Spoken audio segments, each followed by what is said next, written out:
Ladies and gentlemen, welcome back to another episode of Sideline Theory. I am Tony. Those are my co-hosts, Jarrell and Aruni.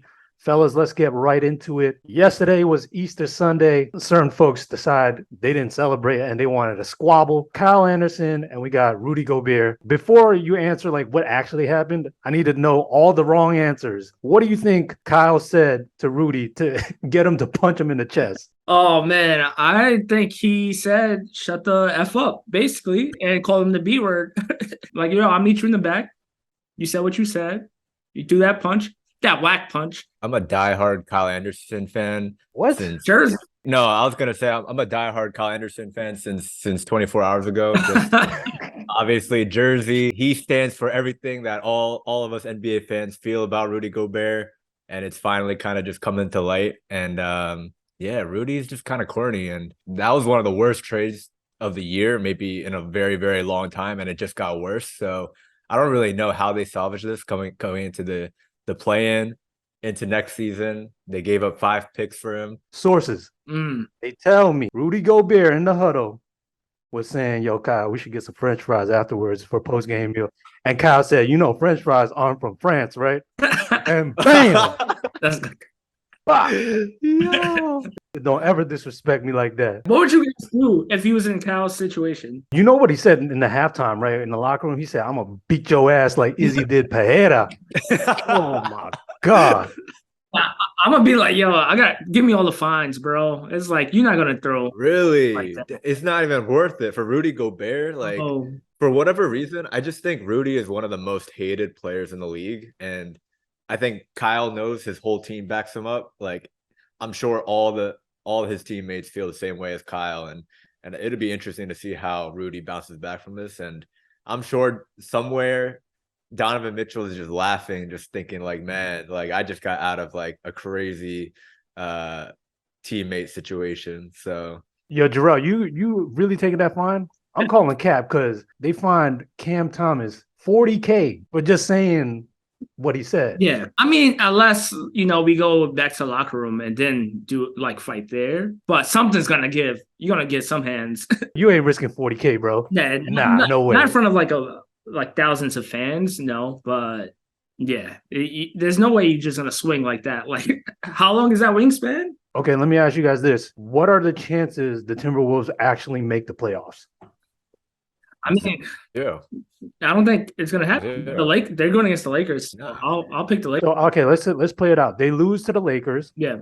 So then they either got to face the Pelicans or OKC. They just barely got by the Pelicans, and the OKC, like the Thunder, they play like they got nothing to lose. So either way, like the morale is too low for the Wolves. They're not really built for this. I mean, they have a great vet in Mike Conley, but the talent, I don't know. Anthony Edwards would have to just go off. I feel bad for him. Like he's just in a terrible situation, and yeah, they got fleeced. Their best defender just broke his hand, so it's going to be tough for them. But yeah, Brandon Ingram has been on a tear as of late as well. So I'll pick the Pelicans in that series. Okay, so I'm glad you mentioned that. So we can actually pivot to the NBA playoffs now. Who do you think is going to win the play-ins and then actually make the playoffs? Ooh, that's a good one. Let's break down the matchups. It's Lakers, Timberwolves. It's Pelicans, OKC, Heat, Hawks, and who we got? Bulls and Toronto. Yep, we can start off with Lakers and Minnesota right now since we touched on that a little bit. I feel like it's unanimous, right? We all going to say the Lakers, right? Yeah. Okay, yeah. so let's skip past that, and then let's do OKC versus Pelicans. Like, who's guarding Shea? Who's guarding Brandon Ingram? Oh man, I'll go with the Pelicans though. I just think they have that experience. They took the Suns to how many games last year? I'm still waiting for Zion to return. I think that's what's hurting them the most right now. But they have that experience. Trey Murphy's pretty good. My bold prediction is OKC makes the playoffs. Ooh. Okay. You know what? Like, it's crazy, but I actually really like the Thunder and what they got going on. Based on Shea's bag this year, I don't think anybody on the Pelicans can really guard him like that.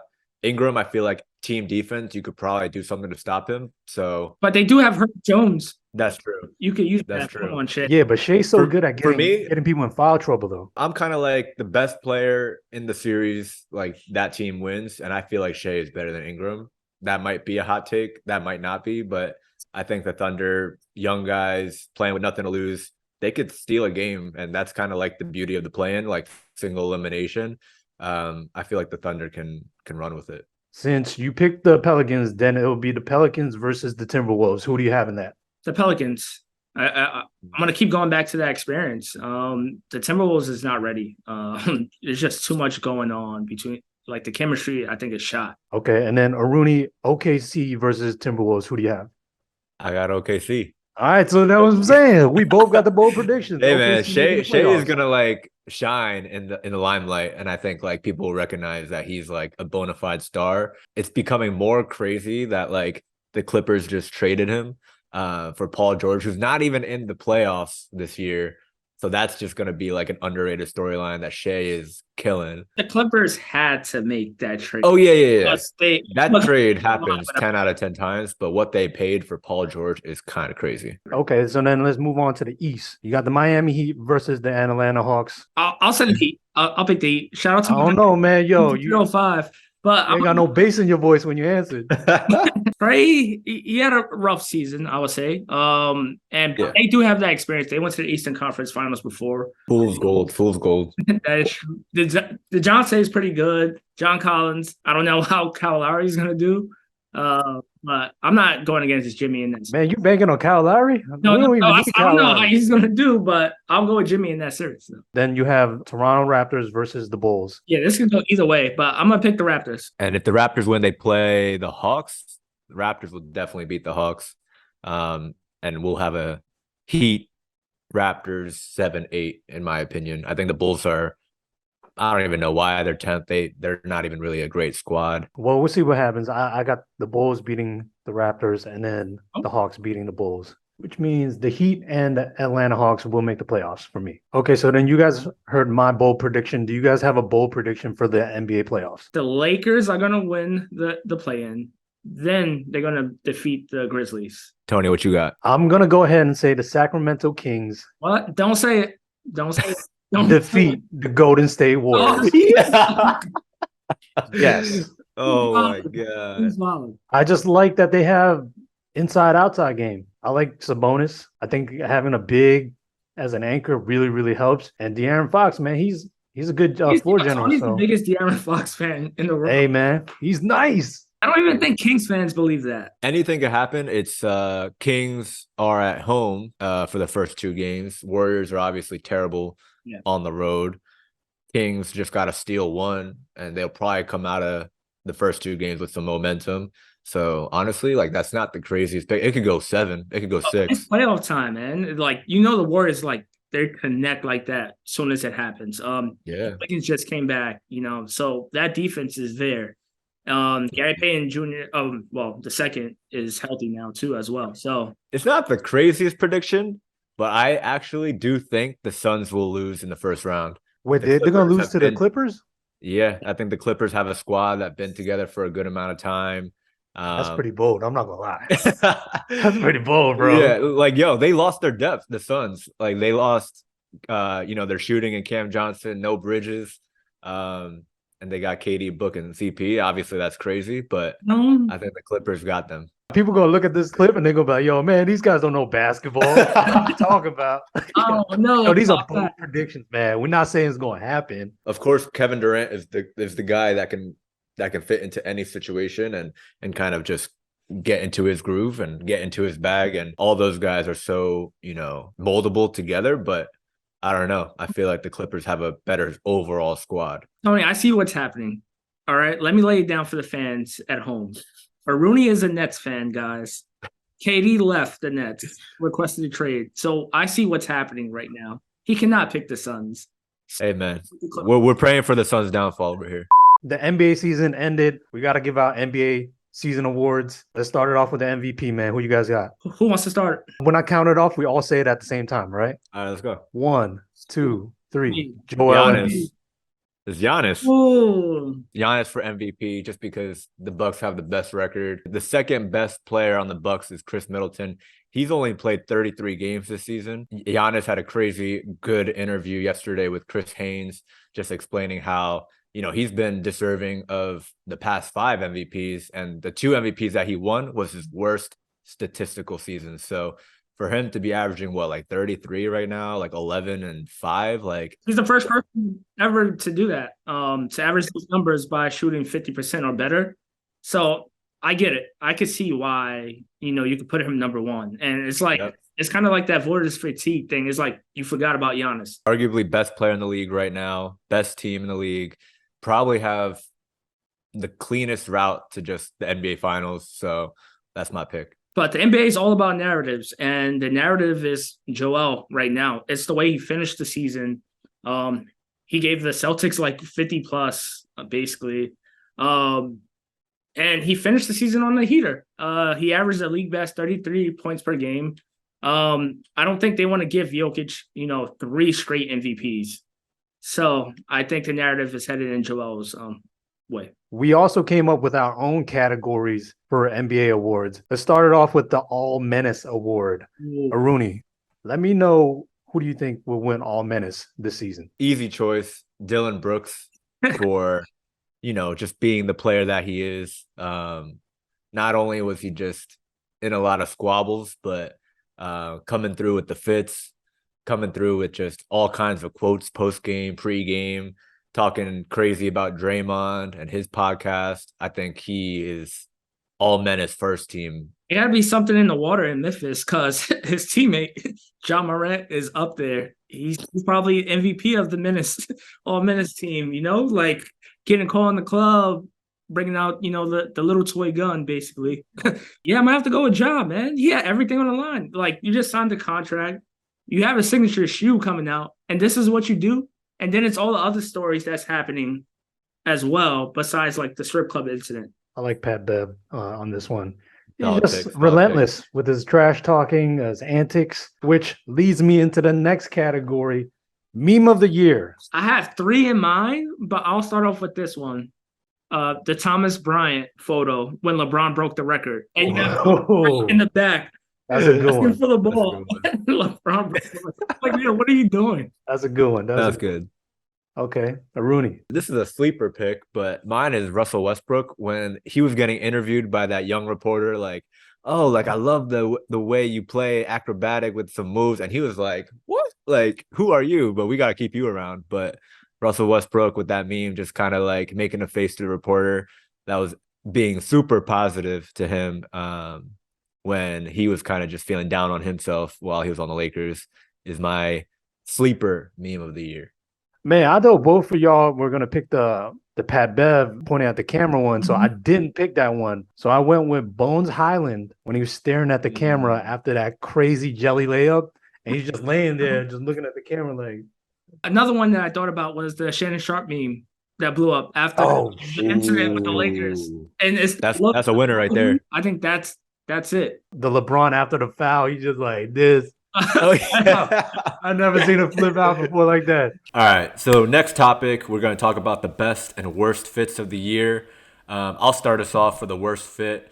Dylan Brooks, easy choice for the Stone Cold Steve Austin fit. That one, my guy was just trying to go viral one time, and Dylan Brooks, just worst fit of this past regular season. Man, I think this is the all hate Dylan Brooks podcast, it seems like. But that was my pick too, but a different outfit. He had a outfit with a bucket hat on, long white sleeve shirt, black shorts, and some black shoes, and you could tell that he was just trying too hard. Kyle Kuzma said, "Hold my beer." When he wore that Missy Elliott fit, worst fit right there. All right, so now who do you think has the best fit? I'm gonna go with Shea. I'm gonna go with the backcourt of the Thunder. They both showed out during All-Star Weekend with the Magic Johnson fur coat. So I think that's how you make a statement. I'm gonna go with another sleeper pick. I'll link y'all to this right here, but Dame Lillard just pulled up out of nowhere with the Oakley shades. I don't even know how to describe this one, but I know Dennis Rodman, I want to say, wore this during the championship parade. I'm going to shut it down right now. When LeBron wore the all-black suit, when he broke the scoring record, you cannot tell me that was not the best fit of the season right there. Yeah, as soon as he pulled up, you saw him in the tunnel walk. We all knew. It was like, all right. Already knew. He break the record. Like, imagine going home and not getting a record in that suit. You're reusing that suit immediately. So, Slam, recently posted this. They said they officially declared the Harden 7s as the best signature sneaker this season. Not even close. Like, all respect to Harden 7. Adidas, that's his best sneaker since, I don't know. It's just his best sneaker overall probably. But my pick would be the LeBron 20. It's the first LeBron that I've worn since the 15. And I think the low profile, just gave him like that new direction he needed to go in. It's not that bulky as we're accustomed to with a LeBron shoe. So I think that kind of got him some new fans, myself included. I would have to agree. LeBron 20. I think I got some backups for other picks that aren't the James Harden 7, but everything with the LeBron, the rollout, him debuting the shoe at the Drew League, no one knew what that shoe was at that time. And then having Bronny wear the shoe, Bryce as well. And then having the Father Time ads with Juju Watkins, as well as Bronny. But LeBron 20 is just shoe of the year. You could see it with all the players wearing it on the court. But my sleeper or my runner-up honorable mention shoe of the year or signature shoe of the year is the KD 15, specifically that off-white inspired colorway. Nah, definitely not Rudy, coming you want to out. give a little context about that off-white? Shout out to Ben, shout out to Adam Chang for putting that shoe together, but inspired by the Ascend Network, the Asian Employee Network at Nike. It was made in dedication of that group, that employee network within Nike. So super just internal facing, but I heard only 40 pairs were made. When I look at the best signature sneaker, I break it down into 3 categories: design, comfort, and then price point. With all that being said, I'm going with the Ja ones. $110, you can't beat that, bro. I don't see people really spending $200 for a LeBron 20. I don't know if I can give it to Ja yet. Jarrell, you got a pair in hand as well. Yes, What are your initial thoughts? Shout out to Jordan Brand, by the way. Shout out to Jordan Brand. But the leaks didn't do it any justice, because when we first seen the leaks, it was we don't know what's happening. But in hand, you can see all the details, the craftsmanship in the sneaker, and I really respect it. This is the Zoo colorway, and I think they really did a great job with this one. I will say everyone that was flaming the shoe, they should probably apologize to the design team, because this is an incredible sneaker, especially for $120. Usually when sneakers go super duper light, you think that they would charge higher. It doesn't feel like a cheap shoe at all. So I'm very excited to try these out. So yeah. Shout out to the team for sure. Rank 1, 2, and 3. Ja 1, Sabrina 1, and JT 1. Ja 1. Ooh. JT, then Sabrina. Ditto. Okay. I ain't gotta say no more. It's going Sabrina 1, Mm. Ja 2, JT at number 3. All right, so let's move on to our final topic, Succession. I don't watch the show. Give me a quick synopsis on the show. What is it about? It's business Game of Thrones, basically. Okay, that's a good way of saying it. The Roy family, they're all gunning for the number 1 spot. My guy Logan Roy, he's a beast of a businessman. He's a media titan. It's all about who's gonna replace him when his time is up. Okay, so the question is, which NBA player do you think could be cast in Succession? I mean, my pick is LeBron.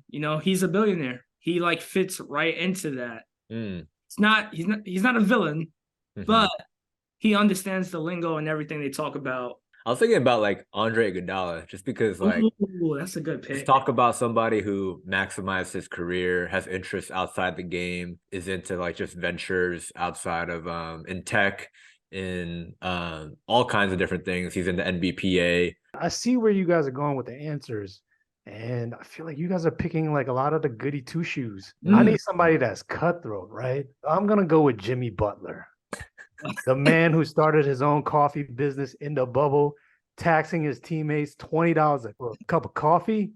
Come on, man! You tell me he can't be in Succession? He a businessman for sure. That's a good one. That's a good one. Jimmy is in a movie, right? A country music video? Yeah, he is. Jimmy Butler, baby. Now I'm trying to think, who are the best actors in the NBA?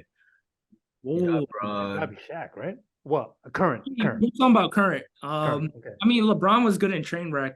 He was decent in Space Jam Trainwreck. 2. Gotta be Kyrie, bro. Uncle Space Jam Drew, 2 baby. is trash. Kyrie, solid.